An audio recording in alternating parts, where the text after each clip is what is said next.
Hi Chestnuts, and welcome to our first learning journey lesson of this half term.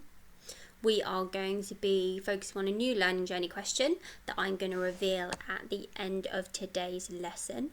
Maybe over half term you've been having a think about what you think our new learning is going to be about. I'm not going to reveal too much just yet, but you'll find out as we go along. Our objective for today is to answer the question, can I use my senses to describe? And to be successful in doing that, we need to explain what you can see, hear, smell, taste and feel, use prior knowledge and listen to music and explain what you think. We're going to be doing a narrative learning journey for the next 2 weeks, which means we're going to be focusing on a new learning journey question based around a book. Today we're going to immerse ourselves in the genre of the book and then reveal what our question is going to be, ready to unpick it tomorrow in our live lesson. The first thing I want us to think about are our senses. So today we're going to use our senses to unpick and think about our new learning journey topic.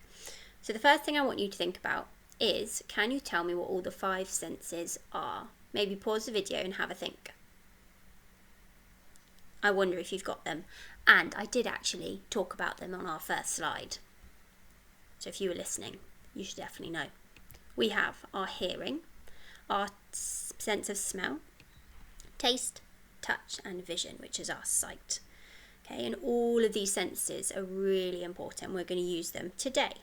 Some we're going to have to be a little bit imaginative about because we can't use them all kind of practically. You're going to have to think about them instead. First sense we're going to think about is our sense of hearing, and I'm going to play a piece of music to you and I want you to think about the following. Have you heard it before? What does it make you think of? How does it make you feel? And what instruments can you hear? Let's hope this works.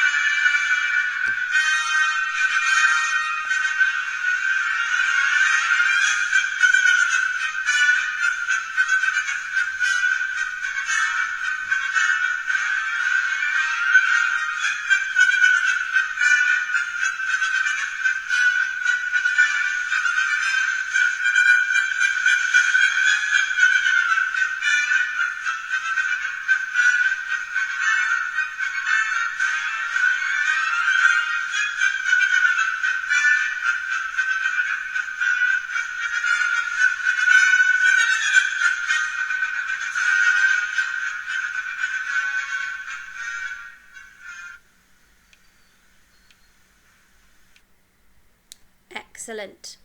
Now I was definitely having a little bit of a dance to that because I think it's quite a nice piece of music. If you want to listen to it again first, you can always rewind the video and listen to it again as many times as you want today.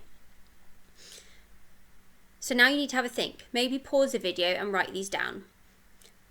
Have you heard it before? What does it make you think of? How does it make you feel? And what instruments can you hear? Because it'd be interesting to know if you have similar answers to myself. Now, I had heard this piece of music before, and straight away it made me think about the circus. Did it make you think about that as well? Made me think about someone within maybe a big circus tent doing some acrobats, jumping up and down, maybe juggling, those sorts of things. But if it didn't make you think of that, absolutely fine. Because I'm a bit older than you, so maybe it's something I've heard of more than you have. It made me feel instantly happy. I was smiling, was moving around, wanted to dance a little bit, because it's a really upbeat piece of music. And in terms of the instruments that I heard, I could definitely hear, I think, some trumpets in there, some brass instruments definitely. And there was maybe some sort of beat of a drum possibly in the background as well. So I'd be interested to see if you had similar feelings to myself. Now the second sense we're going to focus on is sight. And I've put a picture up here and I thought this would work really well with the fact that that piece of music links to the circus. And we've got an image here. And all I want you to think about is, what can you see? What can you see in this picture? So what you might want to do is pause the video and just discuss with the person next to you, or write a few things down which will link to your main task of what you can see. So I can see a big top, but I could be even more descriptive. Maybe describe it as a shimmering gold big top. I can see children patiently waiting. I can see ribbons blowing in the breeze. In the background, I can see a fairground, a rotating carousel, a tall Ferris wheel. So really think how you can use your adjectives to write some phrases more detailed about what it is you can see. We're going to use this same image for the rest of our senses. So now we're going to think about our taste. Now I know you can't physically taste anything because you're looking at a picture. But what I want you to think about, if you were at a fairground, what might you taste? Maybe there's things that you might eat. Have a think. For example, you might taste mouth-watering candy floss or a gooey caramel toffee apple. You might taste a delicious hot dog. Okay, you might taste sweets that just make you want to eat more and more. So think about, especially if you've been to a circus before or a fairground, what did you eat whilst you were there? What tastes made your mouth water? Next one, feel. What can you feel when you go to a circus or a fairground? So looking at this picture, you might notice, I think, for example, the grass looks maybe quite icy or frosty. So you might feel the crunch of the grass underneath your feet. You might feel, if you were holding a toffee apple, you might feel there might be something quite sticky. Okay, you might feel the fabric of the circus tent is maybe quite smooth and delicate. If you are holding on to maybe one of the horses on the carousel, it might feel cold and hard. So think about those things that you might come across and what you might touch if you were at a fairground. Then think about the smell.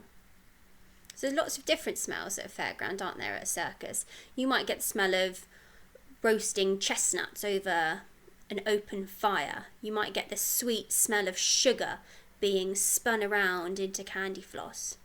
But you also might get smells of maybe some machinery from the rides. Okay, so have a think about what sort of things you might smell in the air. You've got to be quite imaginative of what it is you might smell. So we've looked at all the senses there. And what I want you to do for your first task, and you'll do this in your learning journey book, is, if you can, print out the image. But if you're doing it on Dojo, then you can obviously just write on top of it. And I want you to annotate the image with words and phrases linked to what you can see. Really try and be descriptive, chestnuts, because this will help you with your writing throughout the week. I also want you to annotate, are there any personal experiences that you might have had at a circus that you want to write about? Or are there any questions that you have based on the illustration? So that's the first task. Once you've done that, I wanted to explain to you that this is actually the first illustration from our new book. So what we're going to be looking at for the next 2 weeks, this is the first picture that comes up in the book. And we're going to use that to do a green pen reflection. And what I'd like you to do is write a few sentences explaining what you think the story is going to be about based on the picture. And within your sentences, I want you to discuss the mood. So you've written what you think it's going to be about. Do you think it's going to be a happy story, funny, scary? Make sure you explain why. And what do you think the children are going to experience? And again, with all of your thinking, chestnuts, can you make sure that you explain why? The final task is to use our scale, and we've started using this more recently. So I want you to write a few sentences explaining on a scale of 0 to 10, how much do you think you're going to enjoy this book and why? So you'll notice I've put 0 is that you think you're not going to enjoy it at all, or 10 you think you're really going to enjoy it. So you're going to write a sentence saying on a scale of 0 to 10, I would place myself at a number, say what the number is, for how much I'm going to enjoy this book because. So we've got 3 tasks to do there. The first one is annotating the picture. And then we're going to write 2 paragraphs. One, explaining what you think the story is going to be about, how you think it's going to, whether it's going to be a happy story, for example, and what you think the children are going to experience. So you've got to really use your imagination. And the third task is this scale. Once you've done all those things, I'm going to reveal to you what our learning journey question is for this half term, well, for the next 2 weeks. And it's going to be, how can I use descriptive language to express myself? And we're going to focus on this and unpick it in more detail tomorrow. So if you want to, you could get a head start, ready for live lesson tomorrow, and have a look at what some of the words in this question means. Now, I hope you're all excited for what the next 2 weeks is going to bring, and I really look forward to seeing your work from today. Well done, chestnuts.